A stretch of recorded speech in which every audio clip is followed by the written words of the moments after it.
Welcome to Community Talk. I'm Laurie Jantzen, marketing at Leonardo's. I'm here today with Riley Jantzen, digital marketing for Leonardo's. Hello. Hey, welcome. So, lots of things happening at Leonardo's. Maybe we should start with the most important thing, Princess Ball. Yes. Yes. It is coming up. September 29th, Saturday, from 6 to 8. It's going to be at the 81 Ranch, which is a beautiful facility. What can some of the young ones look forward to? You know, it's really just a great time. There's not a whole lot of things for daughters and dads to do together. That's right. So it's really just one of those memories that a daughter and a dad can make together. So, and, whenever they show up, they're actually, announced and ushered in. It's really a pretty royal experience on a Saturday just outside of Enid. We have a lot of princesses there, some of them that you'll know, Disney princesses. The girls can get to meet and dance and interact with, and there is little girl food is what I was told. I think that's appropriate. So, I mean, dads don't come to sit down and have a meal. This is stuff for your daughters. Yeah, no turkey legs. It's gonna be stuff for the little girls to enjoy. So, have a snack before you go. It's little girl food, right? Yeah, and it's so cute. Not just the food, but the whole thing is super cute. And those tickets are going to go on sale on August 1st, and that'll be on our website. And I'll be sure to have it really big so you cannot miss it on that website. And all our social media platforms will announce that. I know we've already been getting some calls, not quite yet, but soon it will blow up. This is a pre-sale event. You buy tickets ahead of time. It always sells out, so if you're interested, keep watch of our social media and leonardos.org. Princess Ball, September 29th, Saturday. So, and then after Princess Ball is Motor Mania, and this is going to be October 13th, Saturday from 10 to noon. Yes. I'm still new to the community. Why don't you describe this? I mean, I know I have a 2-year-old and he is going to lose his mind about this because what we have, we have like the fire department and other people that have big machines. They bring them out and they let the kids, check them out and interact with them. And it's just such a cool experience. Now that, I believe, is an extra ticket to get into. It's a special event, but it's for the whole family. Is that correct? Yeah. I don't think anybody's not loving that event. Right. That sounds awesome. So first Princess Ball, then Motor Mania, then Fall Festival. This is October 19th from 10 to noon. That's a day when Enid Public Schools is closed. And describe this event. It's a little bit different than Motor Mania or Princess Ball. Yeah. This is mostly just kind of like God, there's so many events we've got going on.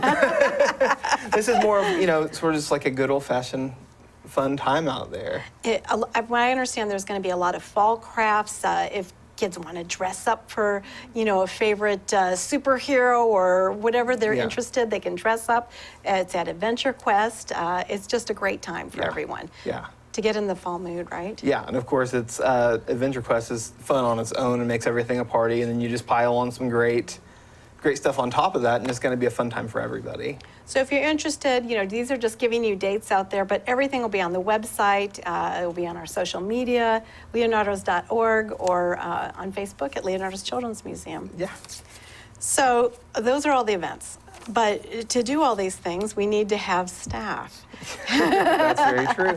And we have some wonderful things. We have some opportunities for people if they'd like to be a part of a very exciting museum. Yeah. Would you like to describe some of the openings we have? Yeah, so let me grab my sheet of paper here. Yeah. Of course. So,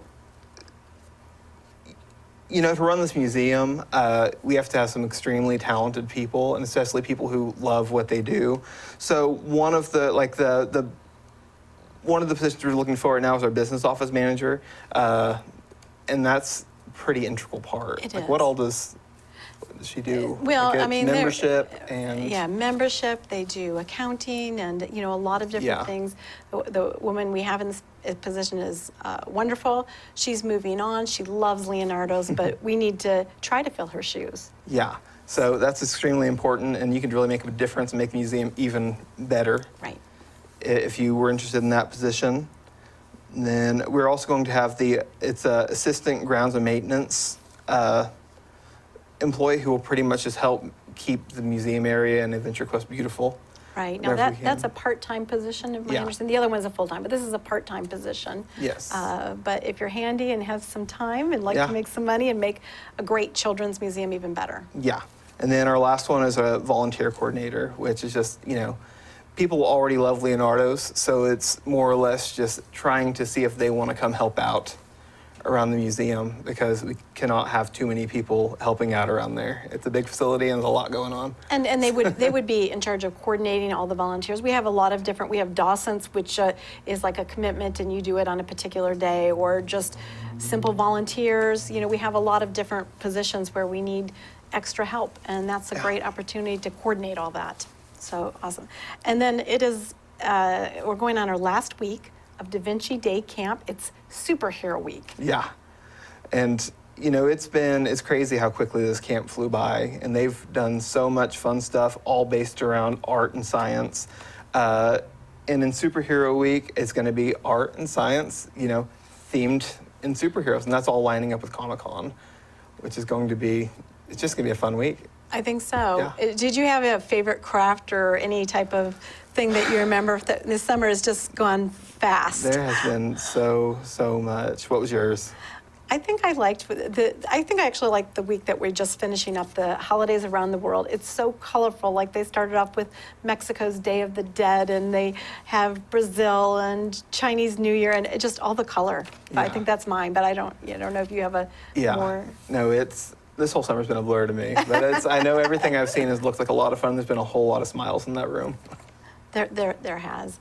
So, in addition, we got school starting in August, and this is the time where Leonardo's closes on Monday. We're open during the summer when school's out, but when school gets back, so August on Mondays. Yeah, we'll go back to 10 to 5. Monday through, Tuesday through Saturday. I've been saying Monday for so long now. Tuesday through Saturday, and then Sundays it'll be 1 to 5. Right. So if you are wanting to do a Monday, do it now before school starts. Now, the one nice thing is when school comes, people that have the smaller ones, it's maybe a little less of the bigger ones there, so it gives, ones with the little ones kind of more wiggle room. Until field trip season. Then it gets crazy again. So there's still more things happening. We are in the process of a new exhibit, the Hall Mural. Do you want to describe a little bit about what that is going to be? I actually don't know as much about it as I probably should. Oh, really? This is I'm part-time. I hear half of what I should. Riley is amazing. So this is a new exhibit we have at Leonardo's. It's going up in the hall, and one of our longtime supporters is a beautiful artist, and they're going to make a mural. And it's going to start off under the sea with sea creatures, and then go to the land, and then up into outer space. And it's going to be really cool. They're going to be working on it, and in the fall, that'll be a new exhibit to enjoy. Yeah, it's just such a great use of that space. It's a giant facility, but we want to make the entire thing as fun as we can, as educational as we can. Right, so also in the fall, that's our deep cleaning time. Our deep cleaning time. This is whenever even us office stiffs get on our hands and knees and do some scrubbing and painting. So, because we're open, especially in the summer, 7 days a week, all the time, we need to close it down to do some painting or stuff that would just not be safe for having the children around. And it's a deep cleaning time as well. Yeah, it's a great refresh because we have some great staff that takes care of the museum all year round, but there's just things they can't do whenever kids are going to get into it. Right. I mean, I don't want people to think we clean that museum all the time, but this is extra special, taking things apart and painting and things like that. So it's a little bit extra. And so just to put those dates, if you're writing down on your calendar, it's going to be after Labor Day, September 4th until September 13th. And then when we come back, we're opening, we have a new exhibit. Yeah, we currently have Backyard Bugs, which is there just until we close. And then after that, it's going to be Kid Inventors, and it's all going to be, your kid can come be an inventor. It's going to be so much fun. Right, so if you haven't seen Backyard Bugs, this is the one we've had for a fair amount of time. That is going to close down. It'll be open through Labor Day, but then it's going to go away. So if you haven't seen it, you need to get out there. And if you had seen it and you want to play a little bit more, go there before that one begins. So new exhibit, Kid Inventor. Do you know some of the things with the Kid Inventor? Have you been privy to that? I haven't. That's been, yeah. No, I'm excited to hear, though. Right. I think that from what I understand, it's going to have more technology. Everything's hands-on, of course, as we do in the museum, but that's my understanding of that. Yeah, we'll come back with more details on that one. I know. I'm thinking, have we covered everything? There's so much going on. Have we missed anything? I'm out of breath. So remember, write your dates down. The Messer Bowers Princess Ball at 81 Ranch. That's September 29th. Yep, and tickets go on sale on August 1st. And then after that is Motor Mania. That's October 13th. Then after that is Fall Festival. And of course, the Backyard Bugs is going. We're getting a new Kid Inventor. Yeah. So is everybody caught up with that? I think that's a lot going on. Well, thank you all for joining us on Community Talk. I'm Laurie Jantzen, marketing at Leonardo's. This is Riley Jantzen, digital marketing, and we enjoyed your time. Have a wonderful day.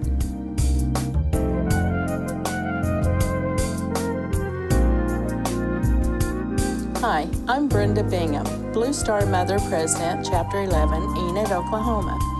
We are a 501c3. We send care packages to our troops, and we take donations, and we're at the Oakwood Mall between the Cookie Company and Dillard's. Stop by, say hi, or drop off a donation. We appreciate all that you do. Thank you, and come watch us on Community Talk.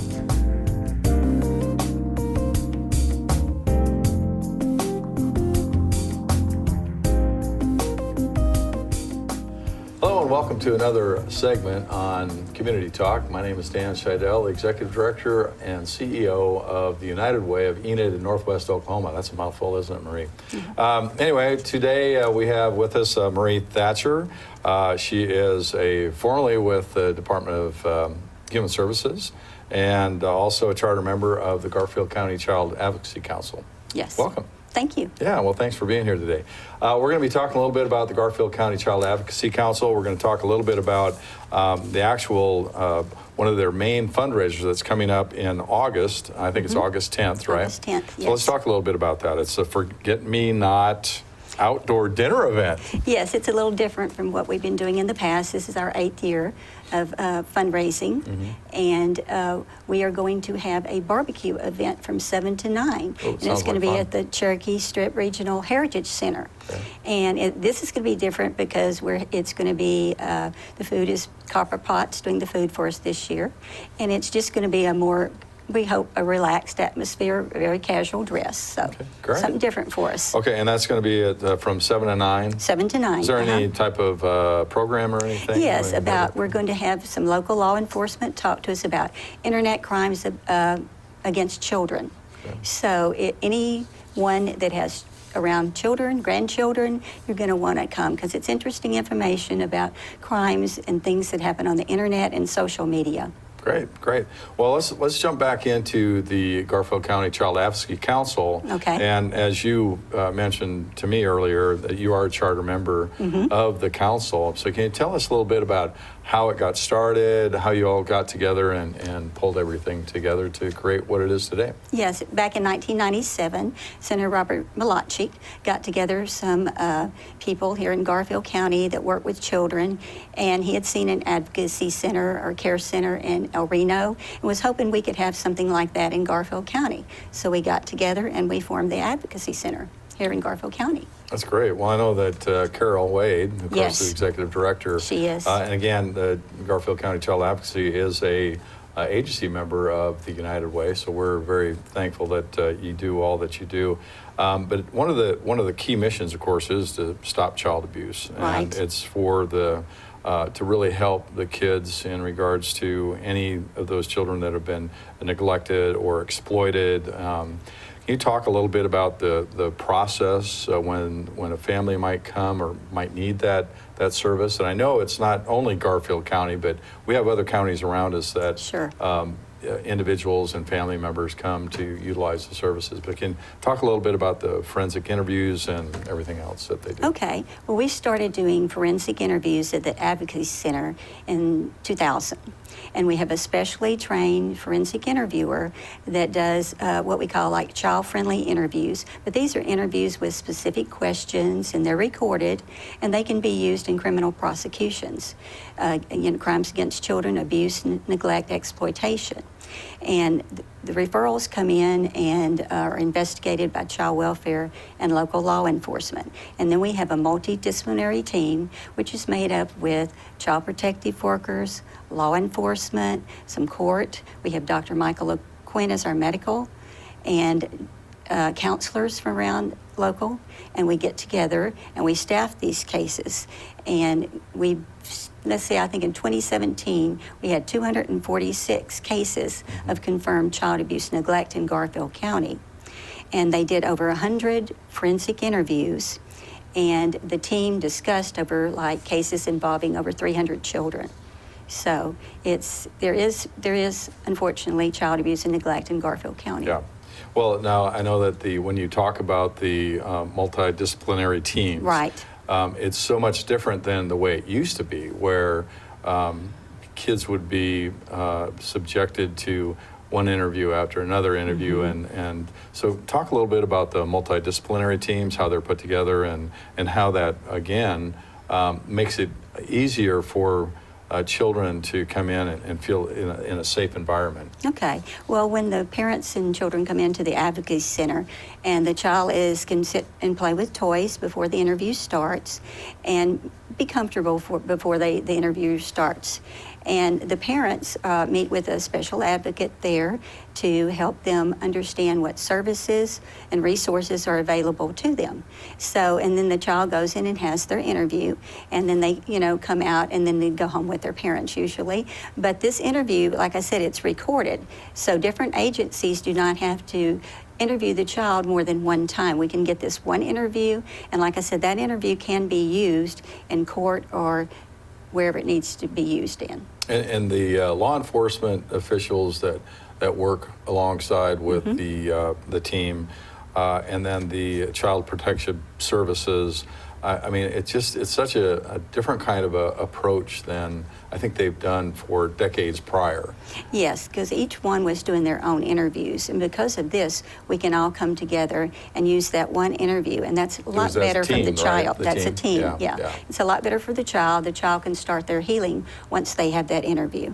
Well, it's also beneficial, I think, for the parent. Yes.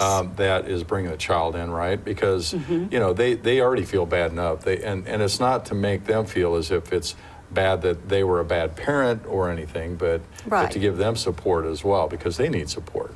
Yes, they do, and it's a non-judgmental type atmosphere. So because they don't have to feel that they failed as a parent. And with these resources that are available, they're very important to them to help them not only deal with it, but what they can do for their child. Right, and so again, the Garfield County Child Advocacy Council, and they work together. I know that, I sit on the board and I work with Carol and all the others, but it's a great team that is pulled together so that it's for the benefit of the child, benefit of the family. There's reunification that they also work in, right? So you can talk a little bit about how they do that and work with families. Okay, well, if a child has to be removed from the home, it depends whether they go to a foster home or they're a relative that the child can be placed with. But once that it's been identified what the problem is, then we begin to work on that and help the family achieve reunification with their child. And we have what we call the White House at the Advocacy Center, and it's where the children and their parents can come. Sometimes foster parents bring them there, and then they can start working back together to become a family again. Okay. Well, what about the SANE nurse? I know that we share a SANE nurse with YWCA, and I believe they do, and we have a SANE nurse that's available there. And can you explain to our audience what SANE nurse Well, means? it's for the sexual abuse examination. Right. Yes, is what they are doing there. You talk about it's available there, so that can be done. And like I said, we also have Dr. Michael O'Quinn who can help us if we have any questions about the medical approach to it. So. And then the great thing about it too is I think the council also provides training, correct, for Yes. Law enforcement and others in our community, so that when we get together and we work together as a team, that we're just much more effective handling Yes. the cases, right? Yes, the people that are on the team get to go to training, like you said, so we've been to one we had in Oklahoma City. We take members of our team down there so we can talk about things and how it's supposed to work, and go through some role playing and just learn what's really important for us to work on and so we can help these children. God, it's so great. And it is a great program. We just hope that you'll consider joining us for the Child Advocacy Council's Forget-Me-Not outdoor dinner event. We'll talk again a little bit about that in just a minute. But again, support the Garfield County Child Advocacy Council, support the United Way. Help us to change lives and save people, because that's what we do. It's not, when we say people, we're talking about children, we're talking about women, men, it might be a parent, it might be a child. We just are there to help others. And so we're so thankful that we have a great community and generous community that supports the things that really matter to people. And so we're thankful for you if you do support us. If you haven't yet, now's the time. Give us a call at 237-0821, or you can always call the Garfield County Child Advocacy Council at 242-1153. Is that right? I believe that's believe correct. that's what it is. That's Okay. correct, it is.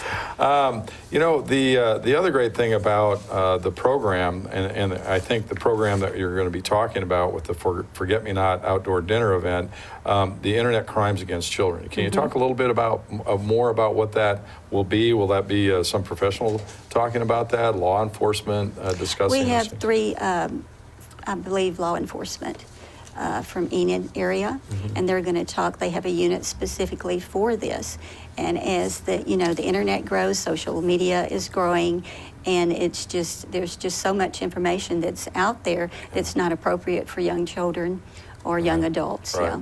So they're going to give us some information about that and how we as parents can watch that and try to monitor that so that our kids don't get into trouble. Right, and we've heard a lot more in the news and the media talking about human trafficking. Right. And if you just think about how many individuals have been kidnapped and trafficked to other parts of the world, it's a sad statement on humanity. And I'm just hoping that with more, I think, awareness, more education, and just talking to people to let them know that they need to be more aware of those things, and that would be, hopefully will save a number of children, a number of young adults that will be able to save and not see them be trafficked. So again, let's talk about, this is the 8th annual Garfield County Child Advocacy Council's Forget-Me-Not outdoor dinner. Now, it's been a luncheon before, right? It's been a luncheon at Oakwood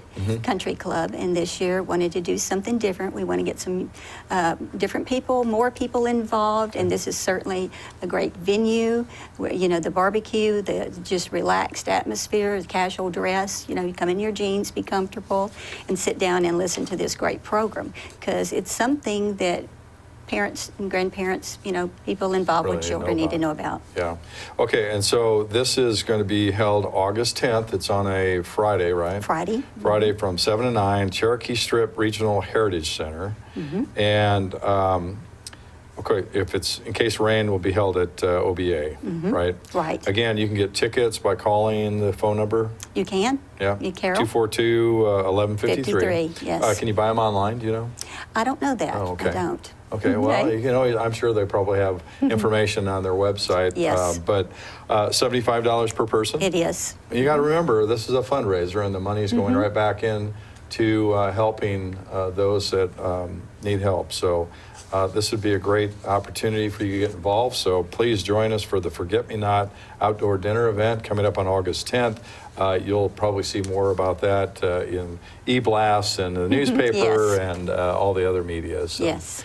Well, I really appreciate it, Marie, that you came in, talked with us today about the Garfield County Child Advocacy Council. This, again, is one of those agencies that's near and dear to my heart, because I think about my children, my grandchildren, and just how vulnerable they are. And so it's great to have a agency that really addresses their needs. Thank you for having me. Yeah. Well, thank you. Well, we've got like 1 minute left. Was there anything I missed that we need to cover that you can think of? I think you've got most of it. Okay, all right. Again, Well, again, August 10th. August 10th, again, Forget-Me-Not Outdoor Dinner. Call the Garfield County Child Advocacy Council at 242-1153. That's 580-242-1153. Again, it's $75 per person. Please RSVP by August 3rd and get involved and support a great cause and a great agency in our community. So again, thank you, Marie, for being here. And thank you for joining us. Stay tuned for another episode, or I guess another segment of Community Talk. Thank you.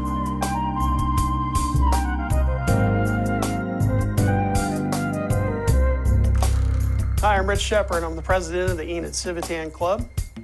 Here locally, we give well over $10,000 a year to a lot of community events. If you'd like to be a member, please contact us. Go to civitan.org and be watching on Community Talk.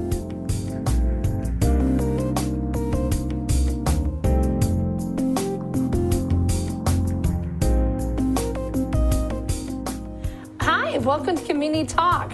My name is Chrystal Barwick, and this is Ruth Hanson. We're here with the I'm Enough movement. Today, we're going to talk about statistics and why we feel what we're doing is so important to the community of Enid and hopefully all over Oklahoma. Don't you love it when things work down? According to the data from the National Center for Education Statistics and Bureau of Justice Statistics, between 1 in 4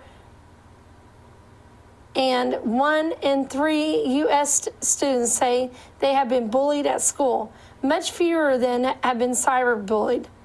Only 20 to 30% of students who have been bullied notify adults about bullying. Most bullying happens in middle school. The most common types of bullying are verbal and social bullying. There is a growing awareness of bullying, which may lead to I don't always read right, that bullying is increasing. However, studies suggest that the rates of bullying may be declining. It remains a prevalent or serious problem in the schools. Bullying is linked to a lot of our issues, such as suicide, which we'll get into suicide before we end this topic today. Ruth, you have children that go to school. What do they suffer from? There's a lot of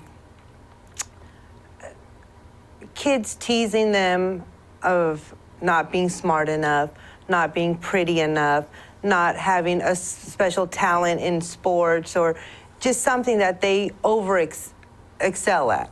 So because this is going on, they get, people telling them, oh, you're not good enough, we don't want to be your friend. And it seems like nowadays in schools, the kids tend to group up in packs. And when one is not included, it makes it harder for them to be able to reintegrate into the group that they want to be in. So it turns into one girl not liking somebody to the whole group not liking them, which then ends up affecting their grades in school, their performance, them not wanting to really be themselves and trying to conform to being something that they're not just to fit in. Well, we even have it with adults. I personally have been bullied for about 8 months now at my craft show. And it floors me that I've been having to deal with this as a 44-year-old woman. We have to put a stop to this. This is why we're doing the I'm Enough movement. We're about bringing awareness to mental health, suicide, abuse, and bullying and body shaming. We sat here together today to talk about these topics to hopefully bring a head to these problems. We were told, I think you told me, that there was a no hands.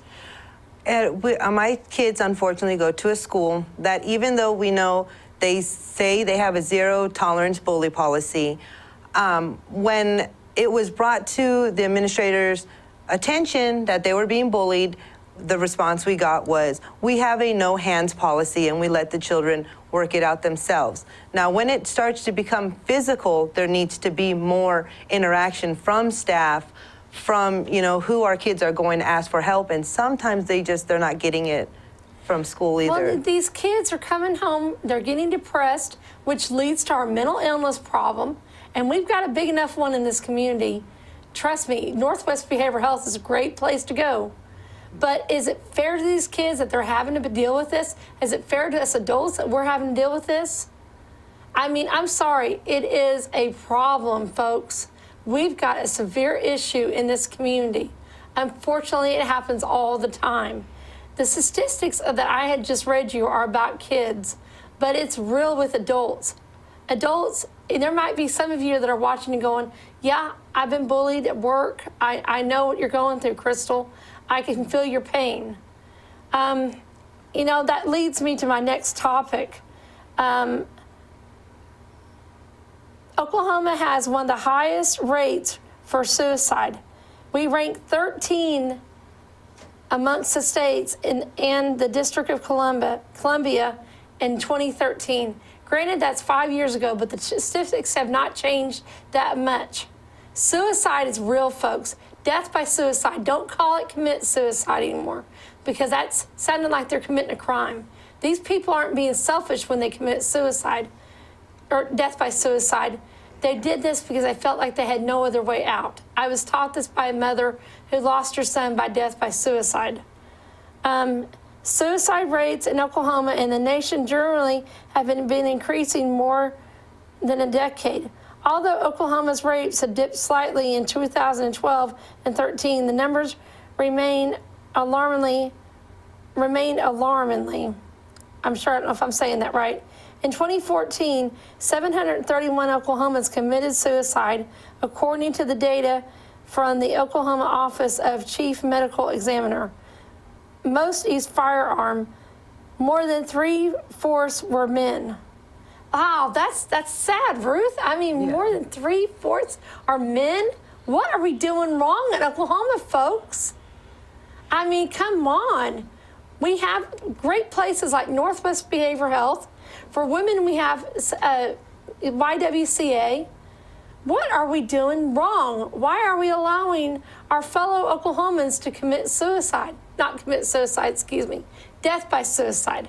That's something I'm having to change. We also do a I'm Enough movement out in Yale and Drumright, and this is where I learned that part at. We've got to start bringing awareness. That's why I come on here, I bring one of my members on here, and we talk about these statistics. How many of you on here have actually lost a member, a friend, or known somebody that has lost somebody to death by suicide? There's probably a lot of you. How many of you know people that children are getting bullied, or even adults are getting bullied? There's probably a lot of you. We are here to bring awareness to these issues. We've got to make this change. And the more we do, the more we talk, the more people can't step by or stand by and go, oh, this is not a problem. It really is a problem, folks. We've got a huge issue in this country that we're dealing with. I'm tired of seeing loved ones die because of death by suicide. I'm tired of seeing children feel like they've got no other way out but to end their lives. You know, Ruth's children, they're young. I've met them this weekend, all of them. Actually, I've met them before. I just forget things, sorry. I know I had to put a stop to the person who thought it was real cute to bully me, and enough was enough. I shouldn't have to tolerate that at 44 years old. You know, just because somebody thinks they can get away with something, and these kids, they're learning from adults. Ruth? Yep. Along with, you know, what they see at home, what their environment is, sometimes it feels like they don't have an outlet or somewhere to go to have somebody tell them, hey, good job. Hey, you know what you're doing, we're proud of you for that. And with kids, it's really important that they hear that on a regular basis, to know that they are good enough. So having more programs open for them to go somewhere, to be able to, you know, have just good, positive role models, where that's when I met you, I was like, wow, this is amazing. You know, it gives an outlet for women who might be in a domestic, you know, situation, just to be able to be around positive influence. We do have a group for kids here in town where they can go and be mentored. It is called Baby Inc. And we do after-school activities. We have football going on right now. We also do, it started off as fades and braids for them to have haircuts, because just the little essential things sometimes mean a lot. And that is a nonprofit, and it's open to any child that just wants to be a part of something, to maybe help them before it goes to the extremes of what we were talking about earlier. Right, and you know, we have a couple minutes left, but the one thing that I'd like to remind you, anybody that would like to join us, Friday morning at 9 a.m., we're going to be meeting at Da Vinci's this time, and we're going to have a meeting, and we want to encourage everybody to come. My phone number is 580-747-8438. And come on out and let's get real, folks. Let's just get real about these topics. Let's bring it to a head. Well, I want to thank you guys for watching Community Talk today. It was our pleasure being here. And remember, you are enough.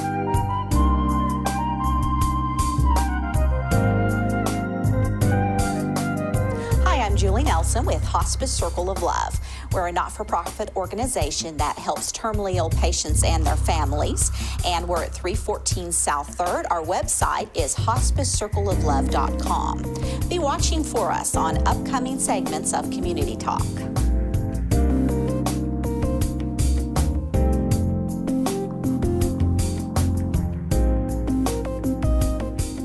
Well, welcome back to Community Talk. I'm Dan Schiedel, the Executive Director of United Way of Enid in Northwest Oklahoma. And my special guest today is Ms. Cathy Stocker. And she is a former Garfield County District Attorney, United Way board member, and the chair of the 2018-2019 Pillars event. But before we get started, well, first of all, welcome. Thank you. Thank you for being here. Oh, it's good to be here. And but we always like to share a little bit about who we have in the hot seat with our audience. So tell our audience a little bit about yourself, where you're from, kind of what you do, and all that good stuff. All that. Yeah. Well, I am originally from Oklahoma City. I was born and raised there. Went to the University of Oklahoma, both for my undergraduate, Good school. Yes, and for law school. And then had the opportunity after law school to move to Enid, Oklahoma, to practice law with Stephen Jones, which I did for a couple of years. And then I became an assistant district attorney, which I did for a few years before I left and went back into private practice, just briefly. And then back to the DA's office, and I ran for election. Oh, so you became a politician. Well, no, I became a district attorney. Okay. And, there's difference between those two. There is. I have to talk to Mr. Fields about that. I served as the district attorney, the elected district attorney for 28 years. Well, thank you for your service. Oh my gosh, it was had to have wonderful. been It was a wonderful career, and I was very blessed. Great. And retired a few years ago. I am married to a former chief of police for Enid, Rick West, and we live here in Enid and are enjoying our lives. I have a gardener, too. Yard work. I think there's a difference. Okay, all right, well. I don't claim to be a gardener. Gotcha. Well, let's talk a little bit about your involvement with United Way. Okay. How long have you been with United Way? What makes it special? Why do you stay involved with them? Over the years, I have served on a variety of different boards of nonprofit agencies, including several who were United Way agencies. Gotcha. And so I was able to see firsthand not only the valuable services that they provide in the community, but also how important United Way dollars are to them being able to accomplish their mission. And so when I was asked to serve on the United Way board, and I wish I could remember how long ago it was, it's been a while, I was excited to do that, and I have enjoyed it. Oh, well, thank you. Thank you for your service and all that you've done. It's really appreciated. So let's talk a little bit about the Pillars event, because that's your, I guess your, what? Oh, it's one of your loves in life. It Could is. it be, I guess, It put it that way? is. Okay, It yeah. is, yes. So the event's coming up when? August 21st? This year's Pillars event is Tuesday, August 21st at 6:30 at Gondikes Lodge. Yeah. And let's talk a little bit about what the Pillars event is and who is usually invited to the event and what we do, and just talk a little bit about Tell that. you about the event. Yeah. Okay, first of all, I am just one of the committee, and the other people who serve with me on the committee are Marty Euler and Sandra Robinette and Mary Stallings. Gotcha. And we've done it for years, and Levon McKnight, our dear friend who passed away a year and a half ago, served with us on that committee for several years. And it is the responsibility now of the four of us to plan the Pillars event. And what it is, the Pillars event is it's a dinner.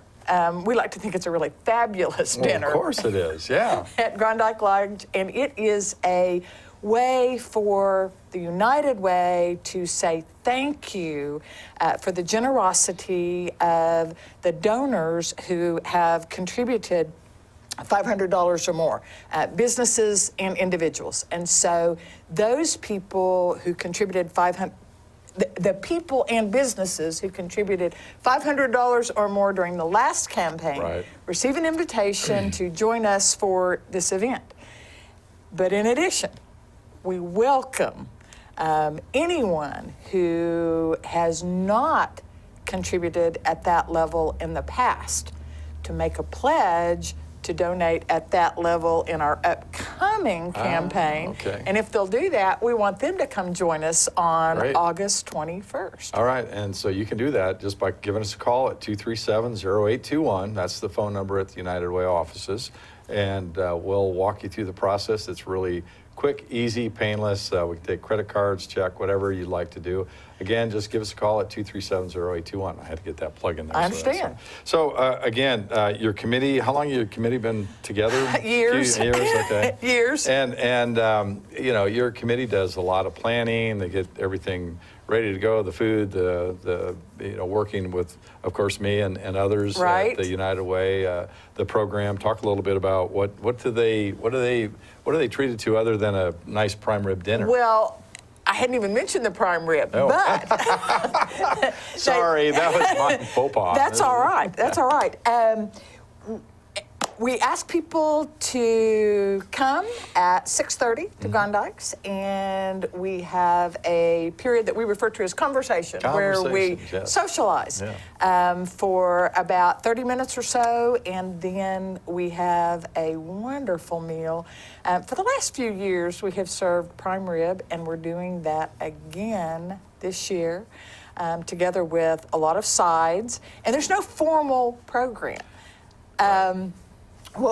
This year, as you know, we're having a couple of drawings, and are you going to tell them about that? Do you want me to tell them about that? Well, we can share whatever you'd like. All right, we'll have at it. Okay, well, we've got the Traeger Grill, which has been donated by Cummings Construction and OG&E. And so it's valued at about $1,000. So we are selling tickets right now for the Traeger Grill. In fact, at the golf tournament, we sold just over $1,000 in tickets. Great. I shouldn't say we, OG&E and Miss Christy Baker and all of her friends from RSVP, another partner agency, actually sold all the tickets. But we still have many tickets left for that. So the Traeger Grill, it's got a cover, it's got some accessories and some pellets. other neat pellets as well. So we have that will be actually drawing for that night. And then also the Yeti cooler, a really neat Yeti cooler, but that has a great package with it. There's tickets for 4 to go to the Oklahoma City Dodgers baseball game.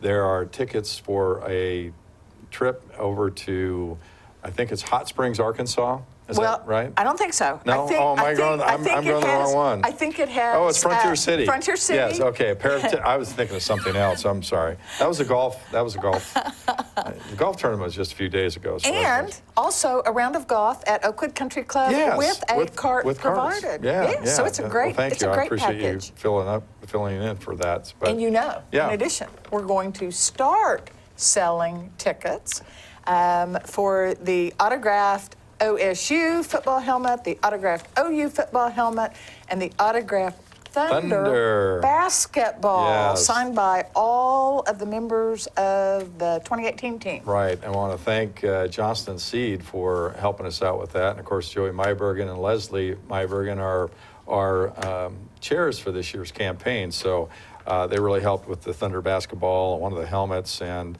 American Red Cross, another one of our partner agencies, are helping us with the OSU football helmet. So I tell you, it just takes a village to raise United Way. It does. And we have such a hard-working group of volunteers, as well as such a generous community. Yes, we do. Very, very generous community. And the board is just a super board that we have. I just feel so blessed to be working with United Way and all that we do in our community. And again, all of the generous donors and the sponsors and the businesses, the corporations. It is a truly something unique in Enid, Oklahoma. I've lived, I think I've mentioned to you before, in about 10 different communities, 11 or 10 different communities, and I've just not seen the kind of heart that we have in our community. So we are blessed here in Enid, and I know you know that, and so I want to thank you, and thank you for all that you do. So. Not part of the Pillars event, but Miss Lynn Ballard, who's our president, had a great idea. Right, had a great idea. Looking at our public campaign kickoff on September 7th, and that is September 7th. It's first Friday of September. I thought it was the 5th. Yeah, well, it's the 7th. This is bad. It's 5. Remember 5K? Okay, that's right. What is that? The 5K Foam Fun Run. You got it. Yes, very good. And so we just got it's getmeregistered.com. It's on our website at unitedwayenid.org. But you can go there, get registered, and we're just going to have a foam fun run. We're going to be doing that on the square. Yes, and part of First Friday, I guess. Yes. And so we're hoping. Okay, so I forgot to ask you, how much are you thinking that we might be able to raise during the Pillars event? Well, what we're hoping is that with the pledges from the current donors and any new donors, we're hoping to raise $125,000, $150,000 before the campaign begins. I think we can do it. And then, of course, the Foam Fun Run, we're hoping to raise about $25,000 to $30,000.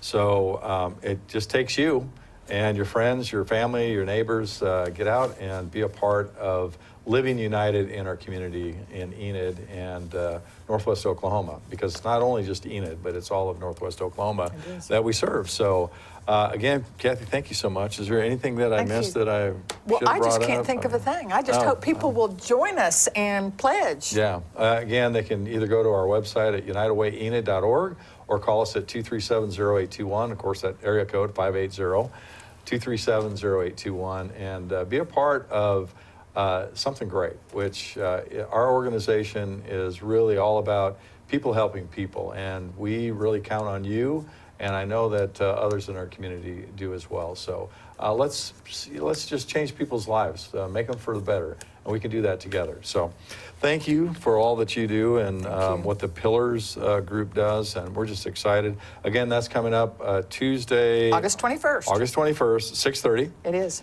We'll have a conversation with the group before we actually have dinner at 7. I really want to do a kind of a video and show some footage, but I still have to convince Miss Cathy and her team. So anyway, thank you so much for joining us. We hope that you'll continue to stay tuned and watch some other great programs right here on your television network.